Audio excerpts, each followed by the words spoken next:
बेमिसाल। केंट है दुनिया का best RO purifier. Kent RO को मिले हैं दुनिया के टॉप क्वालिटी सर्टिफिकेट्स। केंट देता है सबसे शुद्ध पानी। पहले सरकारी अस्पतालों में दवाइयां मिलती ही नहीं थी, हर बार बाहर केमिस्ट से खरीदनी पड़ती थी। मगर 1 फरवरी से दिल्ली सरकार के अस्पतालों में सारी दवाइयां बिल्कुल मुफ्त मिल रही हैं। सारे टेस्ट फ्री हो रहे हैं, जैसे अल्ट्रासाउंड, एक्सरे वगैरह। 1 साल से काफी बदल रही है दिल्ली। पहला साल बेमिसाल। दिल्ली सरकार, आपकी सरकार। जो भी पके ऐसा पके जहाँ भी जो हो खींचा चला आए MDH मसाले।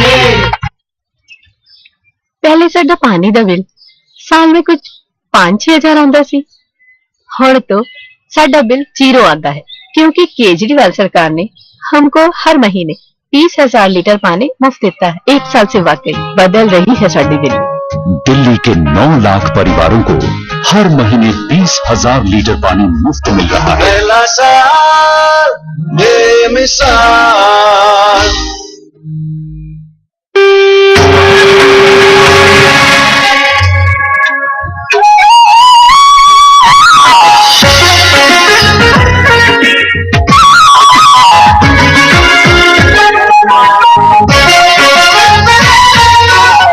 आप देख रहे हैं साधना टीवी।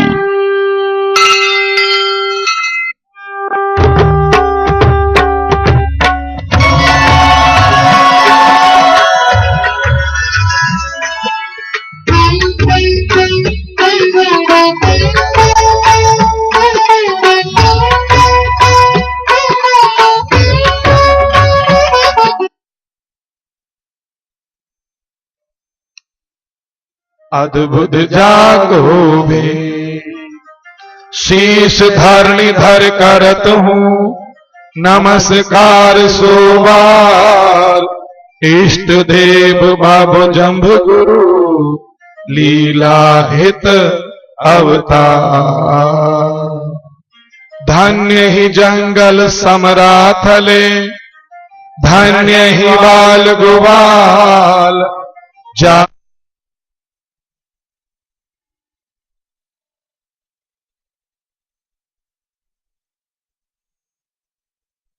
जहां प्रभु की ओ परवेश, रूखा रल भल आवणा रम तो बालो भी। परचा पशु और पक्षी जीवा उत्तम जात, हुआ पवित्र ज्योतिषी परची गोपनिया। धन्य दिहावर है नहीं प्रगटियो गुरु संसार। बील कहे जे ओ लखियो तेहि उतर सी पार। सुखी बसे संसार सब, दुखिया रहे न को। ये अभिलाषा हम सबकी भगवन पूरी हो। विद्या बुद्धि तेज बल सबके भीतर हो। पूत दूध धन धान्य से वंचित रहे न को। मेरा मुझ में कुछ नहीं, जो कुछ है सो तोर। तेरा तुझको सौंपते क्या लागत है मोर। विष्णु विष्णु जपते रहो, जब लग घट में प्राण। इसी नाम के जपने से मिले विष्णु भगवान, मिले विष्णु भगवान।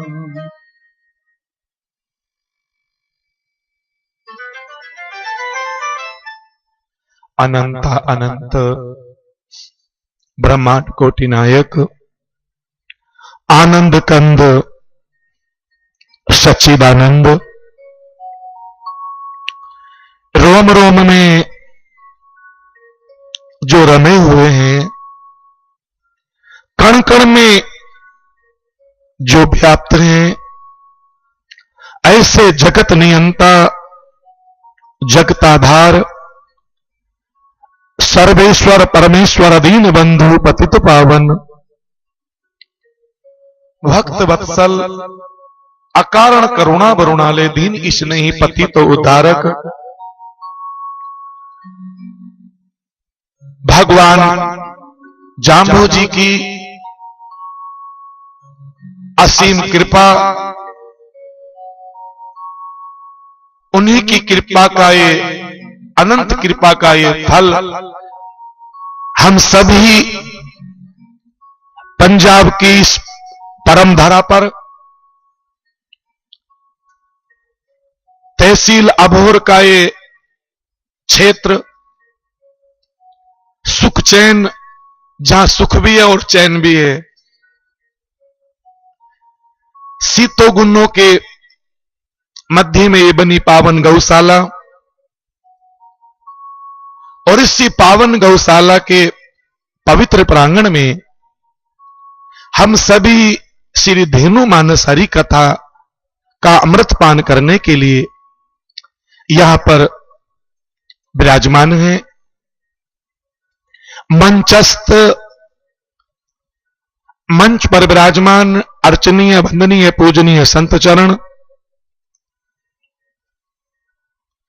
परम श्रद्धेय श्री स्वामी सुखदेव मुनि जी महाराज जी, स्वामी रमतानंद जी महाराज जी, अन्य सभी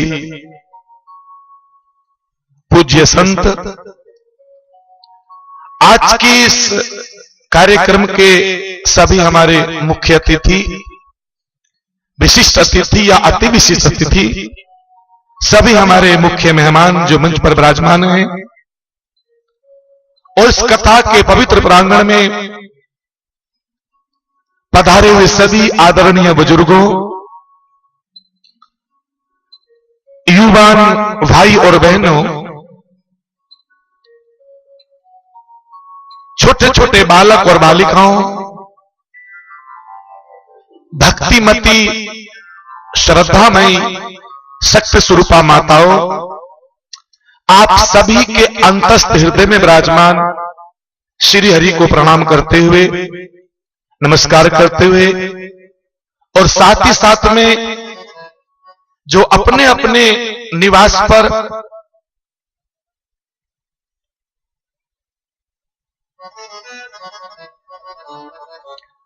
टेलीविजन के सामने आराम से बैठकर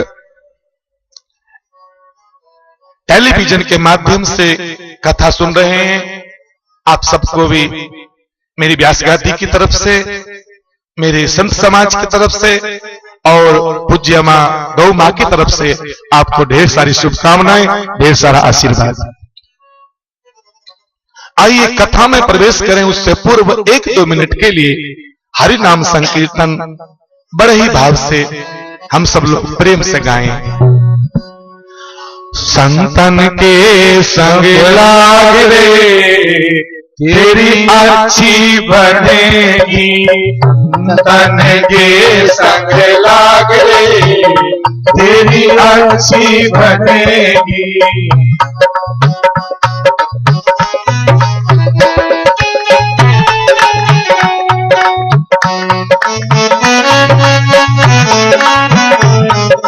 अच्छी बनेगी तेरी बिगड़ी बनेगी, अच्छी बनेगी तेरी बिगड़ी बनेगी, अच्छी बनेगी तेरी बिगड़ी बनेगी, अच्छी बनेगी तेरी बिगड़ी बनेगी। खुल जाए तेरे भाग रे तेरी अच्छी बनेगी, खुल जाए तेरे भाग रे तेरी अच्छी बनेगी। संतन के संग लाग रे तेरी अच्छी बनेगी।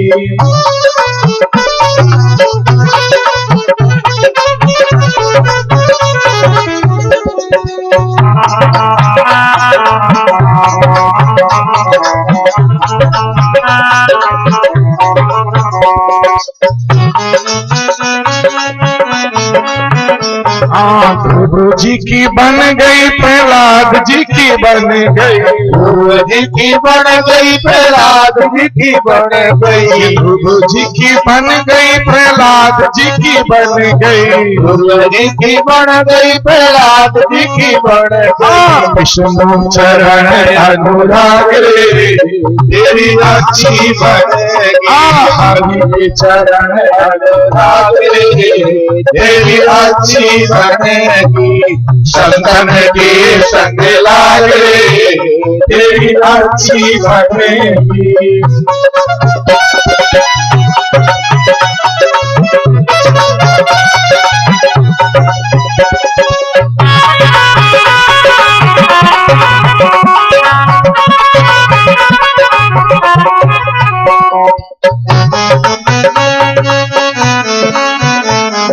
कागा से तोहे हंस बनावे, कागा से तोहे हंस बनावे, कागा से तोहे हंस बनावे, कागा से तोहे हंस बनावे, हंस बनावे तो हंस बनावे, हंस बनावे तो हंस बनावे, कागा से तोहे हंस बनावे, कागा से तोहे हंस बनावे, फिर जाए उड़ के दाग रे तेरी अच्छी बनेगी, फिर जाए उड़ के दाग रे तेरी अच्छी बनेगी, संतन के संग लाग रे तेरी अच्छी बनेगी। जय हो।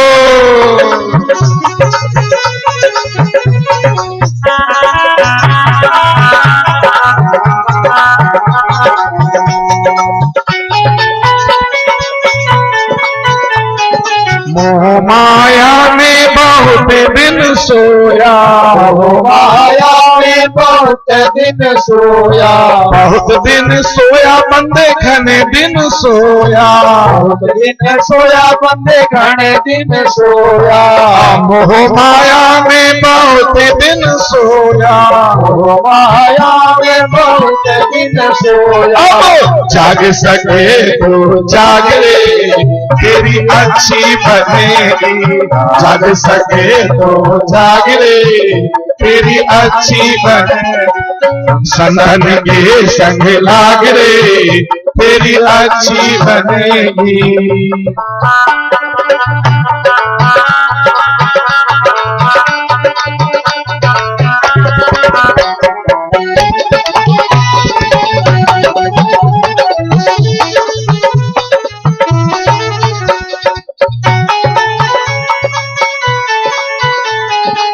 कहत कबीर सुनो भाई साधो, कहत कबीर सुनो भाई साधो, कहत कबीर सुनो भाई साधो, कहत कबीर सुनो भाई साधो, हरि के चरण अनुराग रे तेरी अच्छी बनेगी, राम चरण अनुराग रे तेरी अच्छी बने, तेरी अच्छी बनेगी, तेरी अच्छी बनेगी।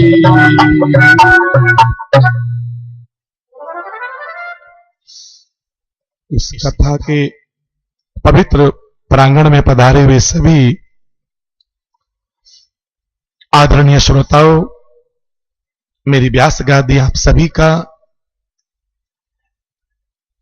अभिवादन अभिनंदन यहां पहुंचने पर सभी को साधुवाद ज्ञापन करती है।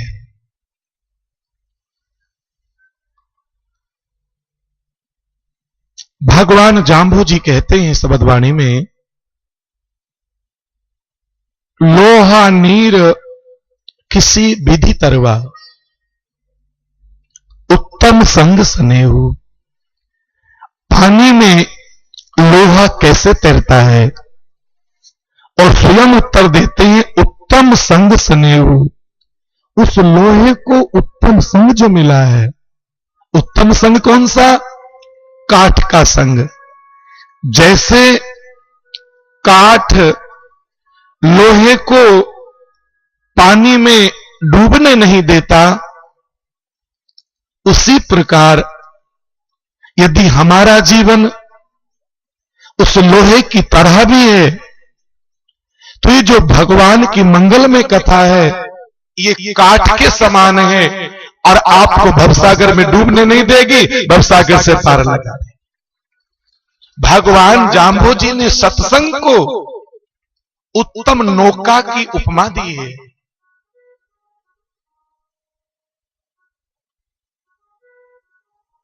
और वैसे कहा जाए तो कथा को, सत्संग को अध्यात्म दीप भी कहा जाता है।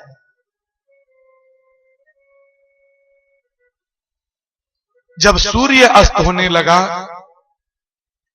तो सूर्य ने कहा, संसार के लोगों, सारी धरा पर अब अंधकार होगा, अब मैं जा रहा हूं। छोटा सा दीपक टिमटिमाता हुआ कहने लगा, हे भास्कर, हे दिवाकर, हे दिनकर, हे सूर्यदेव, हे रविदेव, मैं सूर्य तो नहीं बन सकता, मैं समूची धरा का अंधकार भी नहीं मिटा सकता, लेकिन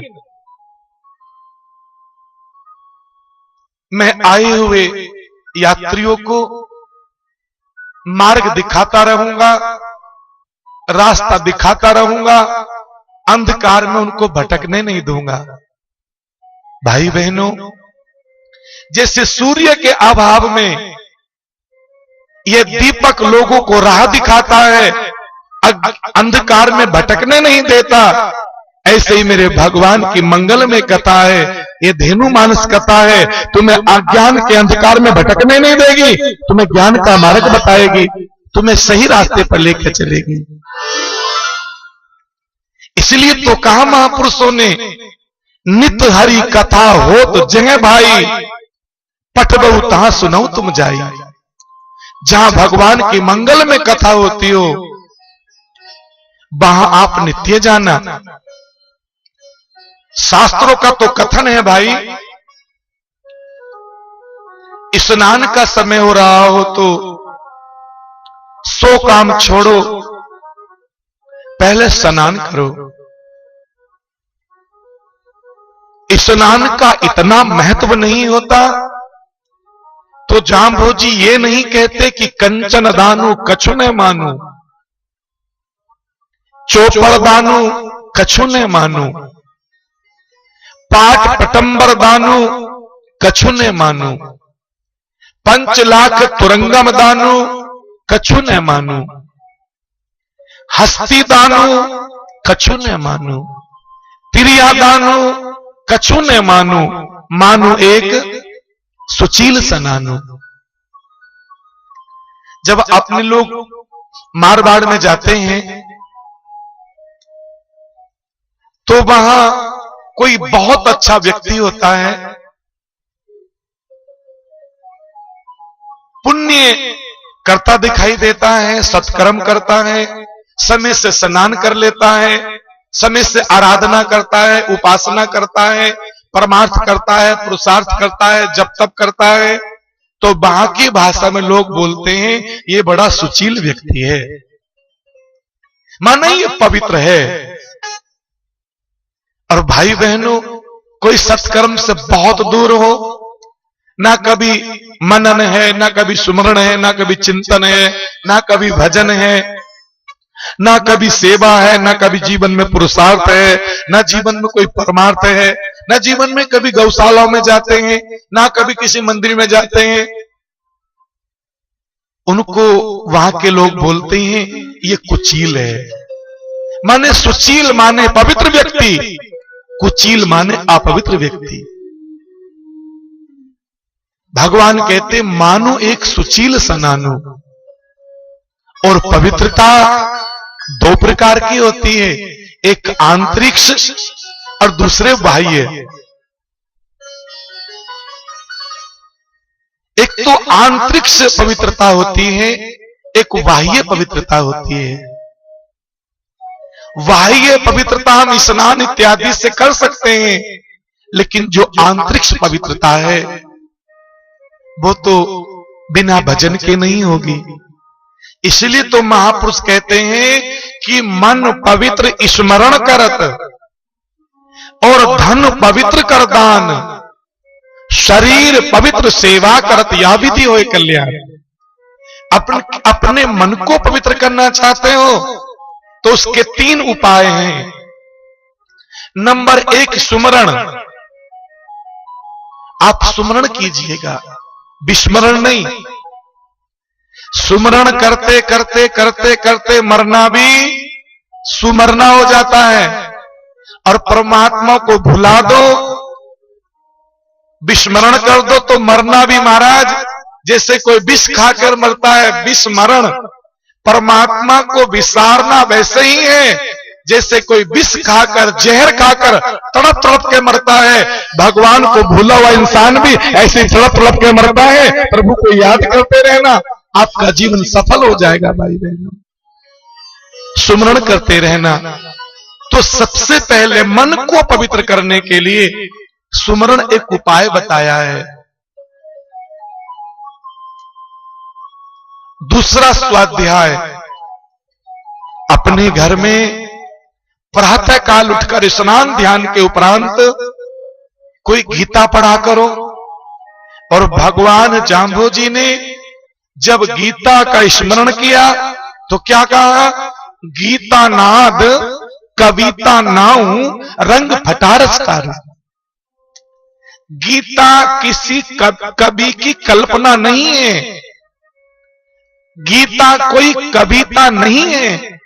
गीता नाद, गीता तो भगवान श्री हरि के मुख से निकला वो नाद है जिसको सुनने और सुनाने वाले दोनों को ही मुक्ति फल प्राप्त होता है महाराज। इसलिए गीता पढ़ा करो। और बताया गीता का प्रभाव कैसा है। गीता नाद कविता नाऊ रंग फटारस तारू। थोड़ा पानी गादला हो, थोड़ा भटमैला हो, थोड़ा मटमैला हो, थोड़ा पवित्र ना हो, थोड़ी सी फिटकरी डालने पर वो जल पवित्र हो जाता है, पीने के योग्य हो जाता है, दोष मुक्त हो जाता है। उसी प्रकार मन में, बुद्धि में, विचारों में, भावनाओं में, भावों में, आस्था में थोड़ी कमी आ गई हो, आप गीता का पाठ करना, गीता को हृदय से सुनना। गीता हृदय को पवित्र करने की विधा है, गीता मन को पवित्र करने की एक विद्या है। इसलिए मेरे भाई बहनों, गीता में तो लिखा है ये जो अपना मन है ना जी, यही तो बंधनों का कारण है, और अपना मन है यही मोक्ष का कारण है।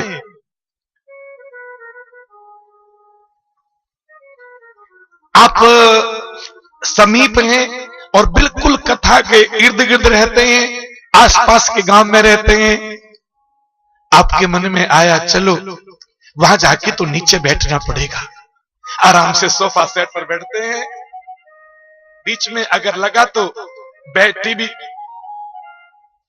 आराम से कुर्सी पर बैठकर कथा सुनेंगे। और वहां तो जाकर नीचे बैठना पड़ेगा, पता नहीं आगे जगह मिलेगी नहीं मिलेगी, पीछा बैठना पड़े कहीं। चलो अपने घर ही बैठ के सुनते हैं।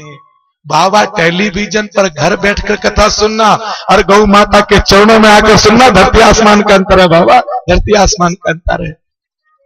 अब कई लोग तो बेचारे महाराष्ट्र में बैठे हुए, गुजरात में बैठे हुए, राजस्थान में बैठे हुए, उधर उत्तराखंड में बैठे हुए, उधर यूपी में बैठे, हरियाणा में, वो तो बहुत दूर बैठे हैं, वो तो आ नहीं पाते और आ भी रहे हैं।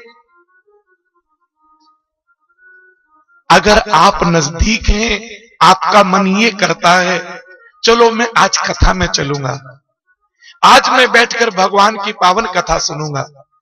और इतना ही नहीं, आज मैं प्रभु का स्मरण करूंगा, आज मैं प्रभु के नाम का जप करूंगा, आज मैं यज्ञ करूंगा, आज मैं पुरुषार्थ करूंगा। हमारे कोई एक भैया आए अभी, ये मुझे कोरा चेक दे गए, अपना साइन कर गए, बोले स्वामी जी जितना पैसा भरो उसमें भर देना, मैं गौशाला के लिए आपसे नहीं कहूंगा कि आप कितना, और सच बताऊं भैया आपको, हमारे राधे श्याम भैया हैं, पुत्र श्री हरि सिंह जी सींबर, और मैंने उनसे केवल भाव में कहा था, गौशाला में चूंकि वो अपनी पूरी सेवा यहां पर देते हैं, नहीं स्वामी जी मैं आपके सामने चेक नहीं भरूंगा। अब क्या करूं, मैं तो चेक नहीं भरूंगा तो ले चलो मैं अपना हिसाब देख लूंगा। ऐसे ऐसे महापुरुष हैं, बताओ कितना अच्छा लगता है।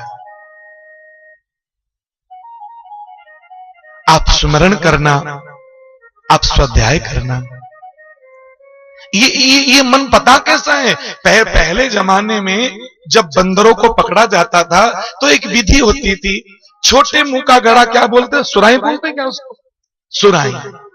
सुराही में चने भर लेते थे और जहां बंदर बाहुल्य क्षेत्र होता था उस घड़े को दबा देते थे गले गले तक, और वो बंदर उसको देखते रहते थे।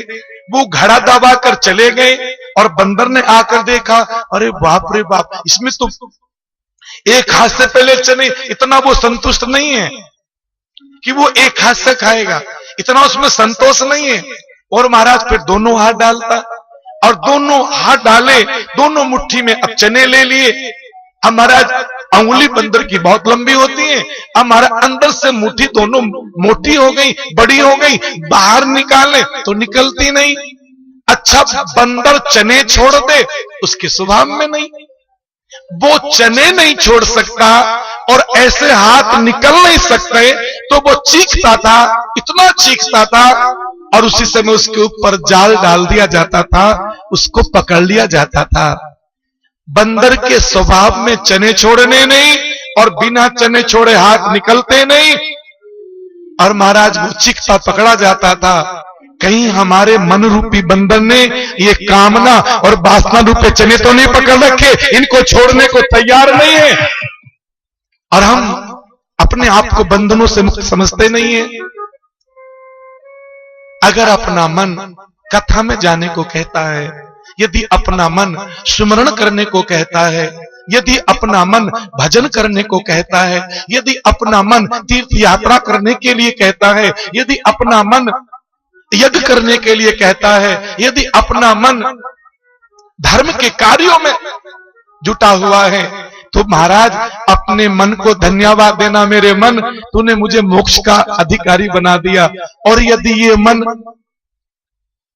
घर में पत्नी कथा सुनने के लिए चल पड़ी, पति से कहा सुनो, हाँ वो गौशाला में कथा हो रही है, हजारों की संख्या में महिलाएं आती हैं जी, वो आप भी चलें, और आपका पति कह दे नहीं नहीं ठीक है, मैं तो घर ही ठीक हूं, तो मामला गड़बड़ रहा है। ए भाई बहनों, यदि आपका मन कथा में आने को नहीं करता, यदि आपका मन भगवान का नाम जपने को नहीं कहता, यदि आपका मन पुरुषार्थ में नहीं लगता, यदि आपका मन परमार्थ में नहीं लगता, यदि आपके मन में कोई उपासना करने की भावना नहीं जागृत होती, तो समझ लेना यही मन बंधनों का कारण व्यक्ति को बना देता है। तो मन ही बंधनों का कारण है, मन ही मोक्ष का कारण है। अपने मन को अच्छा बनाने के लिए एक सुमरण, और दूसरा स्वाध्याय, और तीसरा सत्संग। सत्संग सुनने से मन पर बहुत अच्छा प्रभाव पड़ता है। सच में आप सत्संग सुने, इसलिए तो भगवान शिव जी कहते हैं राम जी से, बार बार बर मांगहूं हर्ष देओ श्री रंग, पद सरोज अन पायनी भक्ति सदा सत्संग। पद सरोज अन पायनी भक्ति सदा सत्संग। तीन चीजें भगवान श्री राम से भगवान भोलेनाथ सदाशिव मांगते हैं, पद सरोज अन पायनी भक्ति सदा सत्संग। प्रभु आपके चरण कमलों की कृपा बनी रहे, आपके चरण की रज प्राप्त होती रहे, आपके चरणों में मेरा ध्यान रहे। और एक बात कहें, जिन्होंने प्रभु के चरणों को अपना वतन मान लिया, उनका उद्धार हो गया। और जो प्रभु के चरणों के वतन से पतन की तरफ चले गए, महाराज उनका उद्धार नहीं हो सकता। कभी प्रभु के चरणों को अपना वतन मान लो, पतन से बच जाओगे। और दुनिया में मन लगाया, प्रभु के चरणों से वंचित रह गए, तो जीवन का पतन हो जाएगा। इसलिए मैं कई बार कहा करता हूं, ये जिंदगी बंदगी के लिए मिली है। इस जिंदगी में बंदगी नहीं की और अपने आप को गंदगी में डाल दिया, तो पुनः जिंदगी मिलने वाली फिर कभी नहीं है। हाँ, ये जिंदगी मिली है बंदगी करने के लिए, ये जिंदगी मिली है आवागमन को मेटने के लिए, ये जिंदगी मिली है परम पद को प्राप्त करने के लिए, ये जिंदगी मिली है ज्योति ज्योत में समाने के लिए। इस जिंदगी को परमात्मा की बंदगी में लगाओ, इस जिंदगी को प्रभु के सुमरण में लगाओ महाराज। और गुरु महाराज जी तो बहुत अच्छा उपाय बताते हैं। जब पूछा उद्धव जी नैन ने, महाराज बताइए, आप तो कहते हो भक्ति करें, ये जी मेरी पूज्य माता जी हैं, मेरी बहनें हैं, मेरा अपना परिवार है, मेरी अर्धांगिनी है, फिर इनकी सेवा कौन करेगा? गुरु महाराज जी ने कहा, तेरी लगवान घणो छे, कुशल किसी मन भाई। तेरे पीछे लगवान बहुत है, तेरे पीछे जिम्मेदारियां बहुत हैं, लेकिन एक काम तो कर सकता है ना? क्या? हृदय नाम विष्णु का जंपो, हाथे करोटा भाई। अरे बाबा, प्रभु का नाम थोड़ा ही कोई हाथों से लेते हैं। नाम जपते चलो, काम करते चलो, नाम जपते चलो, काम करते चलो, प्यारे प्रीतम को यूं ही रिझाते चलो, काम करते चलो, नाम जपते चलो, प्यारे प्रीतम को यूं ही रिझाते चलो। अपने हाथों से शुभ कर्म करो और अपने हृदय में प्रभु का नाम सुमरण करो। एक माता जी ने कहा एक दिन कथा में, महात्मा जी, एक बात बताओ, क्या कथा सुनते सुनते आपन माला फेर सकते हैं क्या? हाँ, क्यों नहीं फेर सकते? आप कथा सुनते सुनते माला फेर सकते हो। और माता जी अगले दिन माला ले आए कथा में। अब माता जी ठीक से माला फेरे तो कथा बाईपास से निकल जाए, और ठीक से कथा सुने तो माला रुक जाए। बोले, महात्मा जी, जो आपने उपाय बताया था वो कारगर नहीं हुआ। अरे मैं ठीक से कथा सुनती हूं तो मेरी माला रुक जाती है, और ठीक से माला फेरती हूं तो मैं कथा भी समझ में नहीं आती।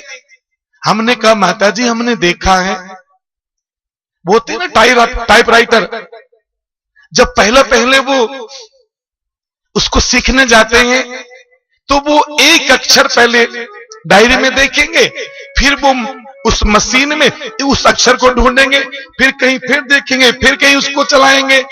लेकिन जब उनकी ट्रेनिंग पूरी हो जाती है, भाई बहनों, वो मशीन की तरफ नहीं देखते, वो केवल डायरेक्ट देखते हैं, और महाराज ऐसे पट पट पट पट पट वो टाइप करते हैं। ठीक वैसे ही भाई बहनों, अभी हमारा अभ्यास नहीं है। जिस दिन हमारा भजन का अभ्यास बन जाएगा, बाबा, कथा सुनते सुनते नहीं, आप तो घर में सेवा करते करते प्रभु का नाम जपोगे, खेत में हल चलाते चलाते प्रभु का नाम जपोगे, अपना काम करते करते। कई लोग ड्राइव करते हैं तो भी भगवान का स्मरण करते हुए चलते हैं।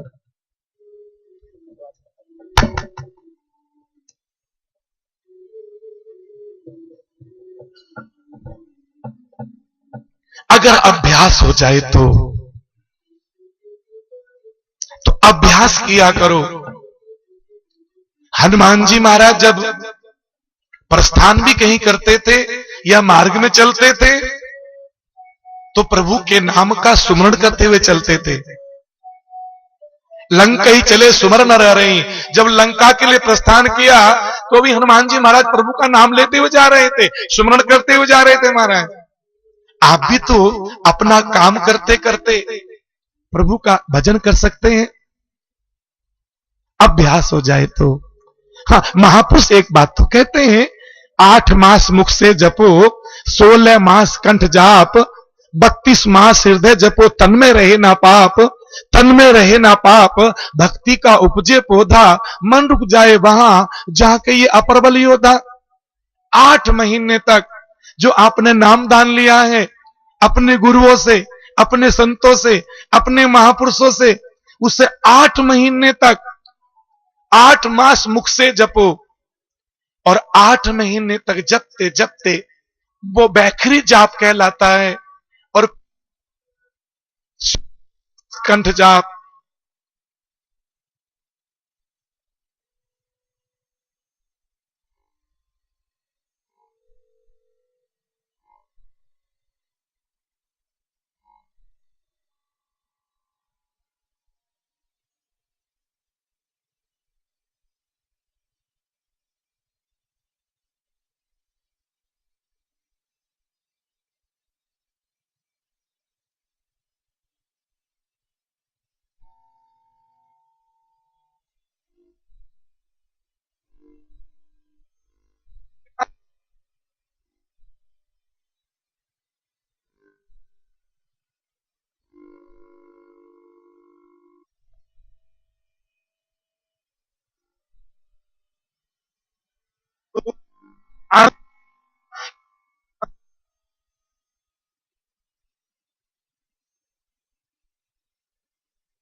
हक नमाज गुजारो।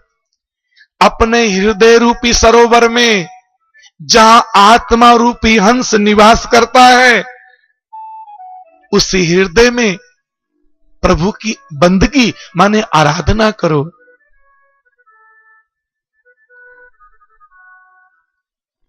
चौथी आरती हृदय में पूजा, आत्म दे प्रभु और नहीं दूजा।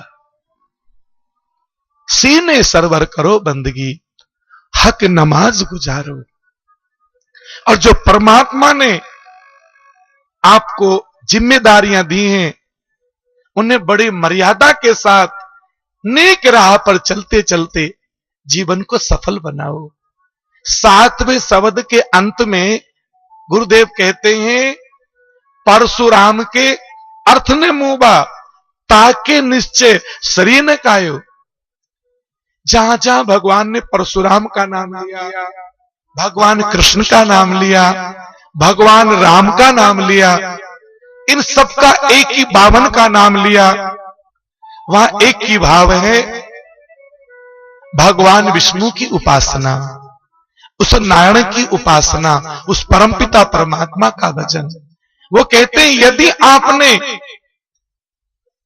परशुराम के अर्थ ने मुबा, ताके निश्चय शरीर न कायो, प्रभु का भजन करते करते, प्रभु के नाम का सुमरण करते करते यदि अपना जीवन सफल नहीं किया तो इस काया का कोई विशेष लाभ नहीं लिया। अगर इस काया से अपने आवागमन को नहीं मेटा, इस काया से, चूंकि ये शरीर मुक्ति का द्वार बताया गया है, साधन धाम मोक्ष करी द्वारा, पाए न जई परलोक समारा। इस काया को पाकर भी पर प्रभु के नाम का स्मरण नहीं किया तो किसी ने पूछा लाभ क्या है? पूज्यपाद गुरुदेव कहते हैं जम्बेश्वर भगवान, भल मूल सीचोरे प्राणी ज्यों का बल बुद्धि पावे। अरे उस परमपिता परमात्मा रूपी परम तत्व को, उस मूल को सींचोगे, उसका भजन करोगे, उसका स्मरण करोगे तो क्या होगा? भल मूल सींचोरे प्राणी ज्यों का बल बुद्धि पावे। उसका फल मिलेगा, उसका परिणाम होगा। आपको सद्बुद्धि प्राप्त होगी, आपको सद्ज्ञान प्राप्त होगा। जैसे ये पक्षी होते हैं ना जी, इनके पास दो पर होते हैं, इन दो परों के कारण ये देश विदेश की यात्रा करते हैं।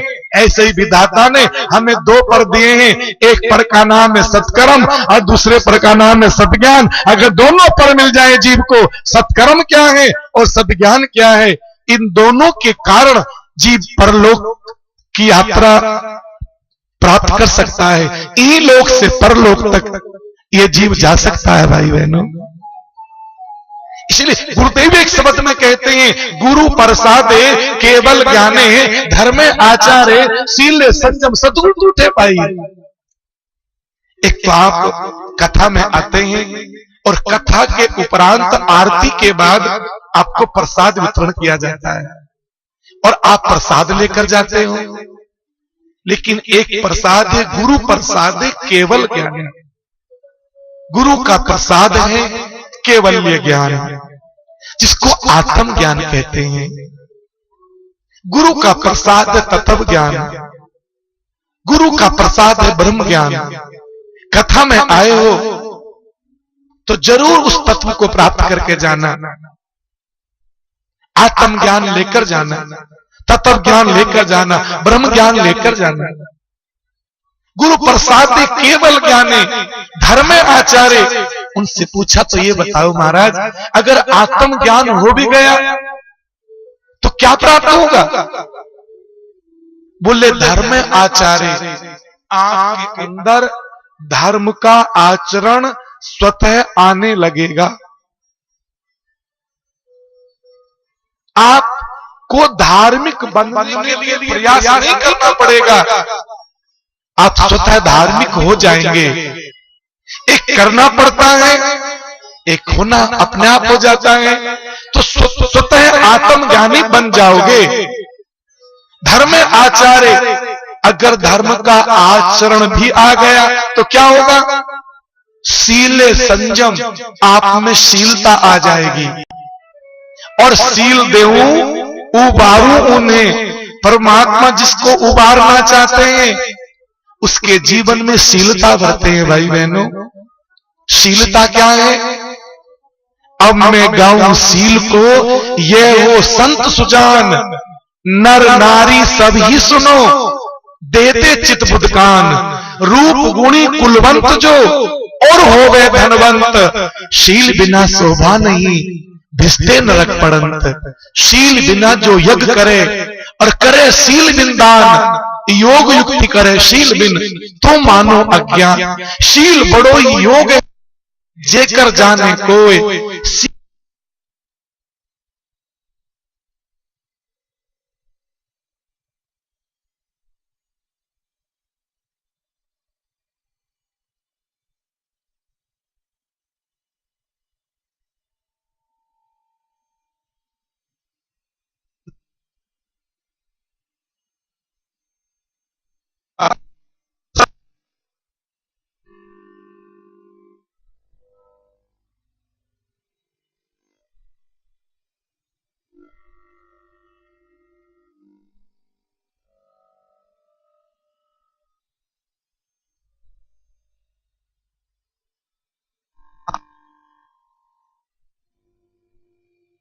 आपकी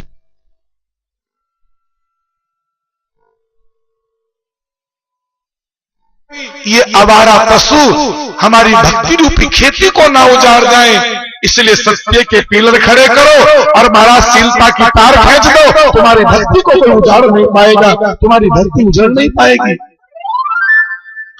अपनी भक्ति रूपी खेती की रक्षा करनी हो तो सत्य के पिलर और शीलता की तार खींच लेना। इसलिए महापुरुषों ने शीलता पर बहुत बल दिया है।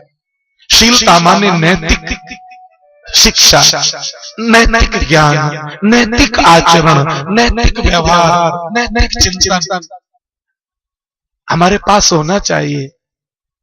हाँ, इसके बिना जीवन अधूरा है। तो गुरु प्रसादे केवल ज्ञाने धर्मे आचार्य सीले संयम सतगुरु तो उठे पाइए, आपके जीवन में संयम आ जाएगा। एक बात याद रखना, गुरुदेव ने 76वें शब्द में कहा, तन मन धोइए संयम होइए। उन्होंने तन को धोने की बात कही। अपने तन को साफ रखो। आपका शरीर स्वस्थ है और मन स्वच्छ है और जीवन में संयम है, कभी मात नहीं खाओगे, आगे बढ़ते चले जाओगे। तन स्वस्थ होना चाहिए और मन को स्वच्छ होना चाहिए और जीवन में संयम होना चाहिए।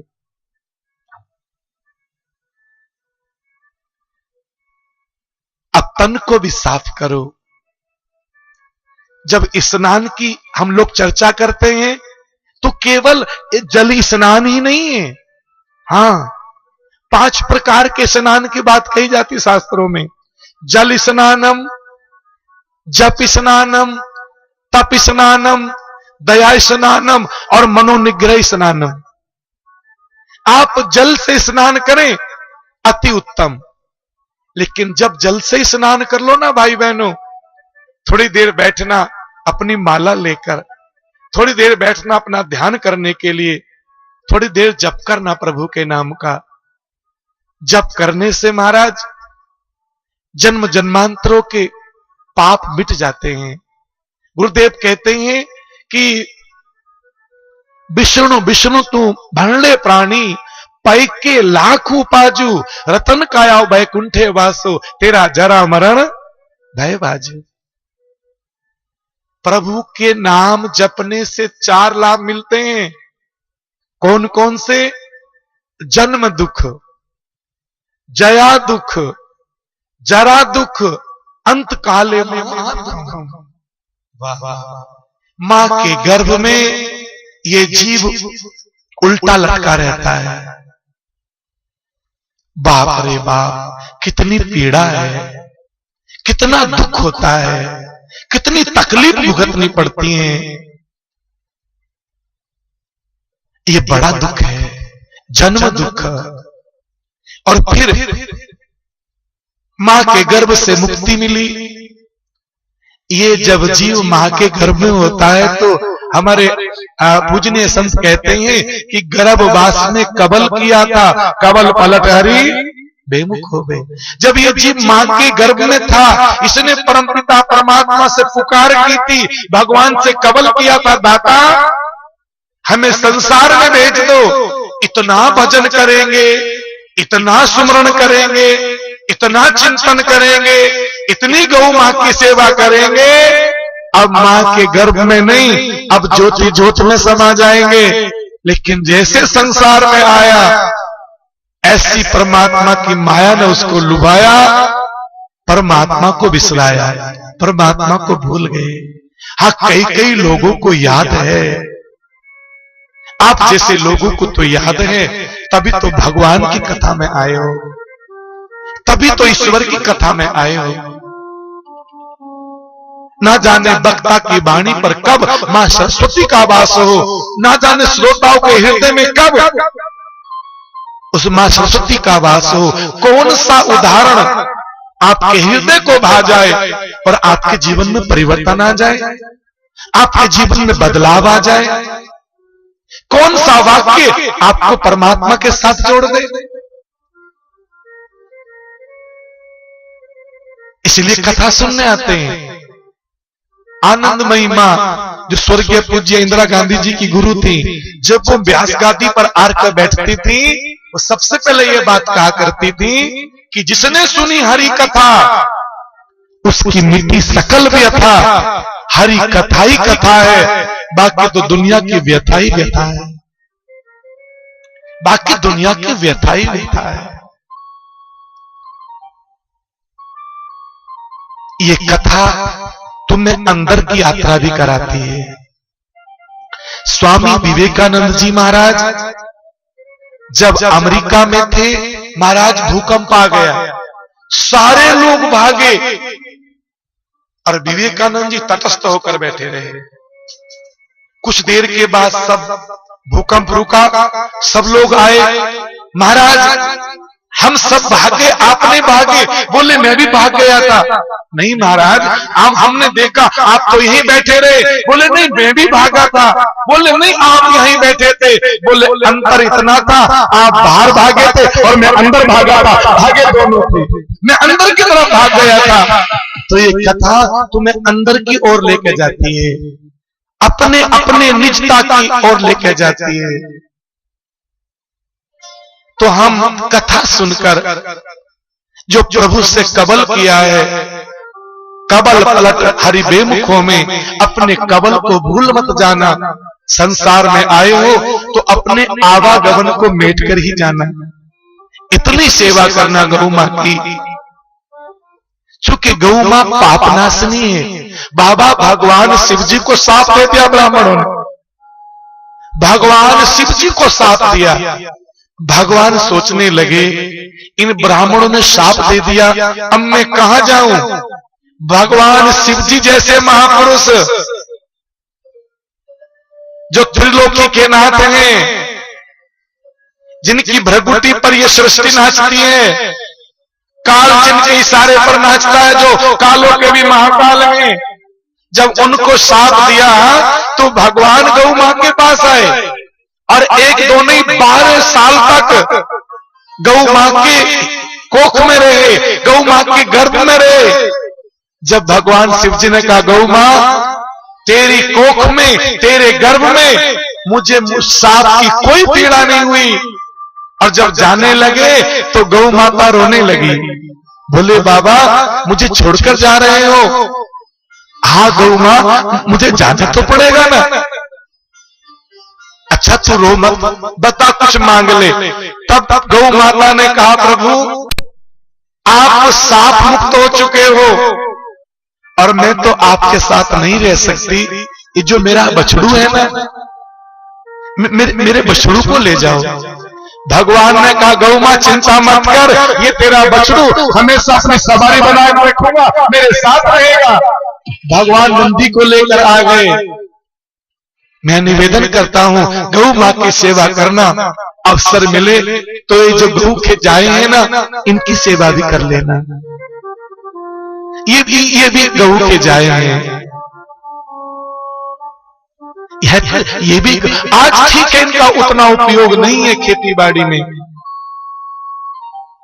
मैं कुछ दिनों पहले पथमेड़ा गौशाला में एक सम्मेलन था, पूज्य पाद शरणानंद जी के सानिध्य में अनेकों महापुरुष गए थे, बहुत भीड़ थी। वहां एक नंद गांव है, पथमेड़ा की शाखा है, और अपने देश में सबसे बड़ी गौशाला पथमेड़ा की है। 1.25 लाख गाय है महाराज, 1.25 लाख गाय अनेकों शाखाओं में है।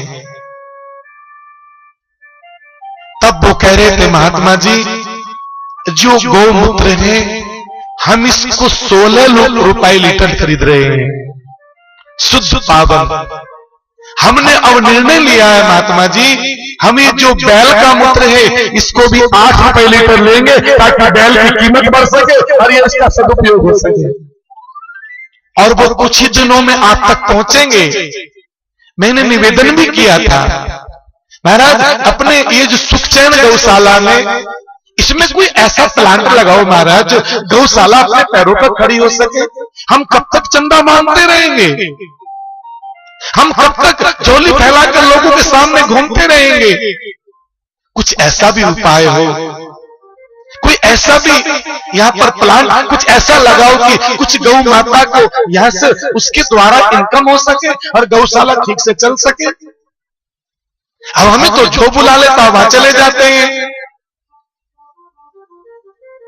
ना आपसे कोई दक्षिणा की तमन्ना है, ना कोई मान सम्मान की इच्छा है, और ना ही कभी किससे कुछ लेते हैं कभी जीवन में। लेकिन हमें चाहिए, और मैं बात करूंगा अध्यक्ष जी से इस विषय पर। उन्होंने हमसे कहा भी था, महात्मा जी कोई आप अपना क्षेत्र तो बताइए, कोई बड़ा प्लांट लगा देंगे वहां पर, तो ऐसा कुछ हो। अब मैं सभी गौशाला को लिए कह रहा हूं, मैं किसी एक गौशाला से बंधा हुआ नहीं हूं, मैं किसी गौशाला का मेंबर तक आज तक नहीं बना हूं, मैं किसी गौशाला का प्रधान भी नहीं हूं, किसी गौशाला का संरक्षण भी नहीं करता हूं। मेरा तो केवल गौ माता के चरणों में प्रेम है और केवल गौ माता के लिए करता हूं। मुझे ये भी नहीं है कौन जाति के लोग, किन संप्रदाय के लोग गौशाला चला रहे हैं, मुझे भाव है केवल गौ माता के चरणों में, उतना ही है। और जब तक जिंदा रहूंगा मेरी गौ माता से प्रार्थना करता हूं, गौ मां तेरे प्रति यही आस्था बनी रहे, यही श्रद्धा बनी रहे, यही भावना बनी रहे जो शिव जी को सांप से मुक्त कर देती है। अभी 1991 की घटना बीकानेर के पास की है। एक छोटा सा तालाब नौरपासी में है, 2.5 किलोमीटर दलदल काफी उस तालाब में। एक बेचारी, थोड़ी बरसात हुई तो वो तालाब भर गया। एक बूढ़ी माँ गाय प्यासी थी, वो जब पानी पीने के लिए गई तो दलदल में फंस गई महाराज, और वो जितना प्रयास करती वो दलदल में फंसती जा रही थी। देखते देखते उसका पूरा शरीर दलदल में समाने लगा। एक मुख दिख रहा था, तड़प रही थी। एक व्यक्ति ने जाकर डोंगरमल जी से कहा, महाराज एक गौ माता दलदल में फंस गई है। और ये नवयुवक दौड़ा महाराज अपने मित्रों को लेकर, और इस व्यक्ति ने अपने शरीर की चिंता नहीं की, कूद पड़ा, गौ माता के गले में रस्सी बांधी, और महाराज अपने मित्रों के साथ उसको। एक समय लगा महाराज, कितने सर्दी पड़ रही थी, कड़ाके की ठंडी थी, और ये व्यक्ति गौ मां की सेवा में लगा हुआ था। आज हम देखते हैं, हम लोग जिन जिन गौशालाओं में कथा कर कर आते हैं, हम वहां के युवा साथियों को प्रेरणा देते हैं, माताओं बहनों को प्रेरणा देते हैं। आप प्रातःकाल 1 घंटा गौशाला में आ जाओ, और 1 घंटे में जितनी सेवा हो सके गौ मां की सेवा करके जाओ, और 1 महीने के बाद बताना तुम्हारे चेहरे पर दुगना तेज ना आ जाए, तुम्हारी काया निरोगी ना हो जाए, तो फिर दोबारा मुड़कर बताना, और चेहरे पर तेज आ जाए, तुम्हारी काया धीरे धीरे निरोगी होने लगे, तो हमेशा गौ माता की सेवा में आया करो। महाराज वो बालक, उसने गौ को तो निकाल दिया, और गौ की इतनी सेवा की, वो गौ भी स्वस्थ हो गई। लेकिन एक दिन वो अपने मामा जी हेतराम जी, उनके मामा जी यहाँ अपने लूणकरण के पास वो गांव है, वहां पर आए, और वहां पर आकर उनका स्वास्थ्य बिगड़ गया, वो बीमार पड़ गए महाराज। और बीमार इतने पड़े कि वैद्य लोगों ने मना कर दिया। महाराज इनका शरीर बर्फ की सिल्ली जैसा ठंडा हो चुका है, अब तो बस इनके जाने की तैयारी है, इनका उपचार हम नहीं कर पाएंगे। आंख खोल कर नहीं देख पा रहे थे महाराज, इतने अस्वस्थ हो गए थे। रात्रि के 12 बजे हैं, वही गऊ जिसको कीचड़ से निकाला था, वही गऊ जिसको दलदल से निकाला था, रात्रि के 12 बजे हैं, अचेत हैं, होश नहीं है। कहा पुत्र तूने मेरी सेवा की थी, तूने मुझे दलदल से निकाला था, तो आज मैं गऊ जब तुझे मौत के मुंह से निकाल रही हूं, अब तो ठीक हो जाएगा महाराज। ऐसा कहकर गऊ अंतर्ध्यान होगी सपने में से, और थोड़ी देर के बाद क्या हुआ, उसने डूंगरमल ने आंख खोली, सामने उसके बड़े भाई खड़े थे। भाई से कहा, भाई अब मुझे कुछ नहीं होगा, क्यों? मेरी गौ माता ने मुझे सपने में कहा है अब तो ठीक हो जाएगा, अब तुझे कुछ नहीं होगा। और महाराज सूर्य उदय होने के साथ साथ तो वो खड़ा हो गया था अपने आसन से। गौ मां की सेवा का